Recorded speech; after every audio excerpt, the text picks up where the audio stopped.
pride and reputation. There's no shame in losing to a better team. And at this point, even Nick understands the Brooklyn's just a better team. All right, even without James Harden, they've still got two of the three best players on the floor. And the gap between the third best player, Kyrie Irving, and the fourth, Drew Holiday or Chris Middleton, whichever one you want to pick, is huge. All right, so he's up against a better team. No shame in losing that. Entering these playoffs, I said, look, there's pressure on Giannis. He's definitely got to get them past Miami in the first round. But if they lose to Brooklyn, it's understandable. We see what Brooklyn is. But he's got to go down swinging. All right, other great players have Michael Jordan, LeBron James, many other greats have lost playoff series to better teams. But they balled out in losing. And when you look at Giannis, the fact is the past two playoffs, he has not balled out. He's gone out with a whimper. All right, last year, of course, Miami, he averaged 21 points a game. The one game that the Bucks won, he only played 11 minutes. So they actually played better without him in that series. And then 2 years ago, of course, they lose 4 straight to Toronto while he's shooting 43% and averaging 20 points a game in those 4 games. So Giannis has to ball out. If they lose, they lose. But he's got to make Brooklyn feel him and understand they're playing one of the best players in the world. And I say pride and recognition because we know what Giannis is at this point in his career. We know he's a tremendously talented, versatile 7-footer who can't shoot on the perimeter and is not a full-time post player. All right, so that type of player, he's only going to go so far now, we know, in the playoffs until he gets a superstar wingman. He needs a Kyrie Irving, a Dame Lillard to play next to him to do the things he can't do. No shame, because a lot of great 7-footers have been like that. Shaq never won it without Kobe or D. Wade. Kareem never won it without Oscar Robertson or Magic Johnson. And they didn't shoot on the perimeter, so they needed somebody to get them to rock.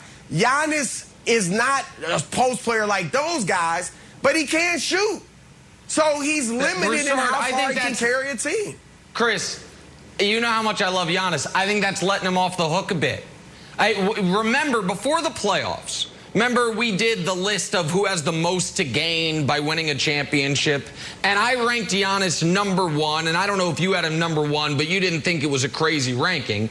And you said, I don't know if it was on or off the air, but you said, oh, I mean, if Giannis and the Bucks go through Miami, then Brooklyn, then Philly, and then we both thought the Lakers, but whomever comes out of the West, you start talking about him as, oh, what does he need to do to be in the discussion of a Mount Rushmore type of player? What does he have to do to be in the discussion of one of the 10 greatest players ever at the end of his career? Because he would have already had the MVPs, the Defensive Player of the Year, and then a title without the super-duper co-star. And so I'm not saying the expectation was that, but if that's what he had to gain from a long, great run, what he has to lose from if they get swept by the Nets or go down 0-3 to the Nets, which means the series is over, is massive. Right. When we talk about the best players in basketball, the hardest one, and Brandon, this isn't a shot at your Nets, just follow me on this, the hardest guy up to this point to evaluate has been Harden, because Harden was this quadruple plus regular season player who it seemed like almost every year the postseason ended with like a 2 for 12, 9 turnover game, or with him going, 7 for 19 and not getting to the free throw line. And so when you talk about the guys who you know are going to be there, it's LeBron, it's KD, it's Kawhi, it's Steph, it's Embiid. At this point, I give the credit. It's Jokic, it's Dame, it's Luka. Right. Those are your 8 guys that you know are going to translate regular season to postseason. Giannis is the opposite of that right now. And if there is no excuse tonight, Brandon, like Kawhi's on him, Bam's on him. It's Blake Griffin on him. So even if the Bucks lose, Giannis has to enforce his will on this basketball game, or else what he does in the regular season for the remainder of his career are going to feel somewhat meaningless. But he can do that. We saw him go for 40-something points against Miami in the first round. I think what's on the line here is the perception of who Giannis is. And Chris, you said at this point we kind of know who he is. I don't know if everybody's willing to accept that. But the perception is that this guy can lead you to a title as is. And he can't. He absolutely can't get it done. Right. Look, here's the deal. You said something interesting yesterday, and then you just touched on it today. Giannis needs to put his back to the basket. He needs to get in the post. If you go back and watch game 1, he was unstoppable. So, Nick, when you're talking about imposing your will, go back to game 1. When he caught the ball in the post, he scored at will. They couldn't do nothing with him.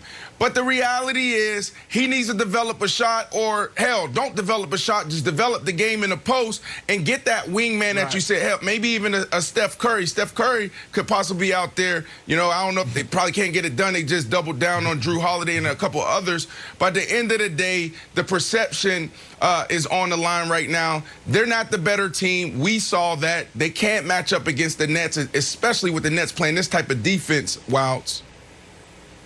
Okay. I'm going to take a breath from everybody. This team has played 5 times matchup in playoffs and regular season. The home team has never lost.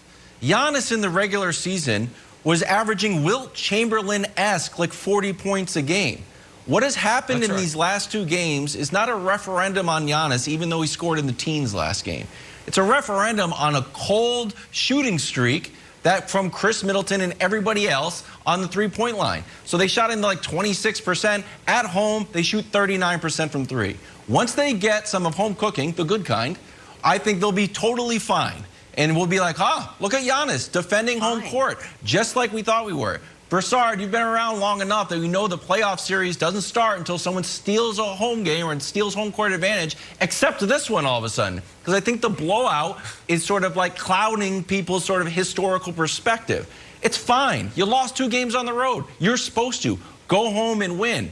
If he lays an egg here, which I don't expect him to, sure. But I think like sort of writing Giannis's like superstar eulogy is far premature since they just lost 2 games on the road. It's not a big deal.